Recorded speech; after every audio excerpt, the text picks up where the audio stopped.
Welcome to Walking the Earth, Malaysia.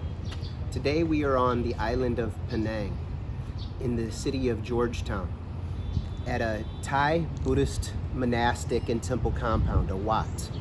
The Thais are Theravada, so that's Southern Buddhism, and their scriptures are the Pali scriptures. This is a stupa.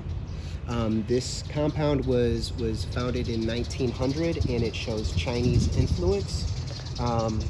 And inside this temple, you'll note that there is a giant sleeping Buddha. He's laying down, and actually it's a meditative pose called lion pose, where the Buddha and his followers, they would lay on their right side to meditate or to sleep.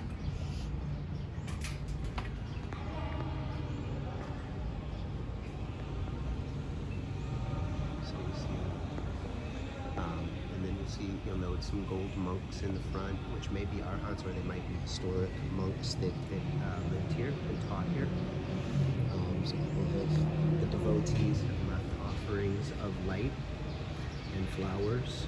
And then in front you've got a couple guardians. I believe they call them Dhammapalas, and then Nagas, or dragons.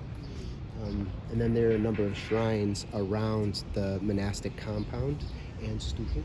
So we'll just do a quick walk through. Take a quick look. It's very colorful, very clean. In front, people burn joss sticks, incense.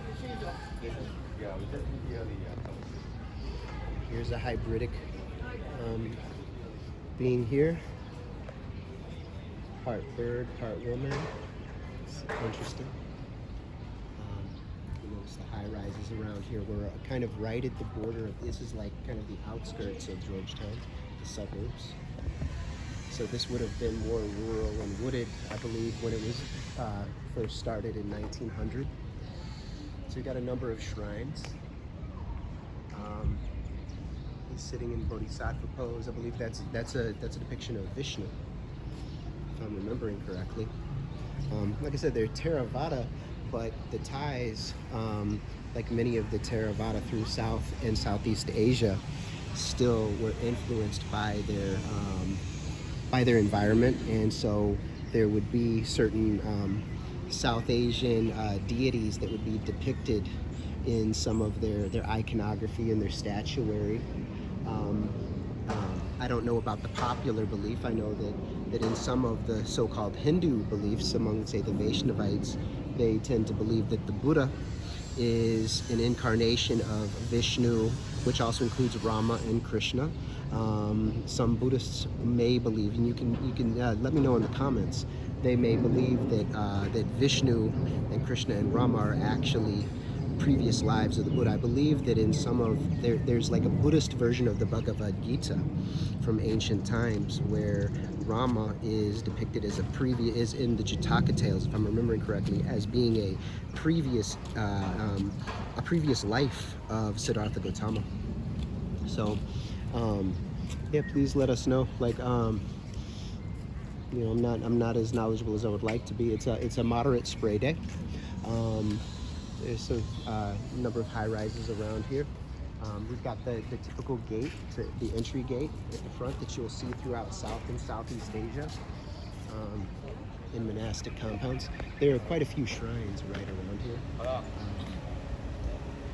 You see, it looks like there's a stupa off to the right and a shrine room. So let's just take a quick walk.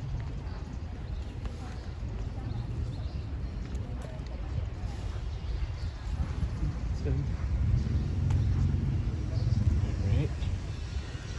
It's an interesting bell-shaped stupa. And then we've got a little shrine here. It's depicting, it looks like a monk. So perhaps he was one of the abbots of the monastery, a leader, or I don't know if you could let us know. His name is Potan Kuat. I apologize for mispronouncing that. So it's a nice monastic compound. So we go ahead and go out by the gate and then show you the front as we're leaving. Looks like a number of tourists are here, a few devotees. It's a muggy day, it's a bit hot, but there's a bit of a breeze today. It's kind of the middle of April, so it still hasn't got super hot. And then it looks like across the street from here, we've got the Burmese temple complex. So we'll go and we'll do another video there. So they've incorporated a lot of colored mirrors into the design of the gate. So they said this complex is it started in 1900, so it's 124 years old then it looks like. Alright, so we'll go ahead and we'll cut this one off. This is the Thai Buddhist compound. It's Wat Chaya Mangalaram Thai Buddhist temple. And I believe Mangala is related to happiness. So, everybody be happy.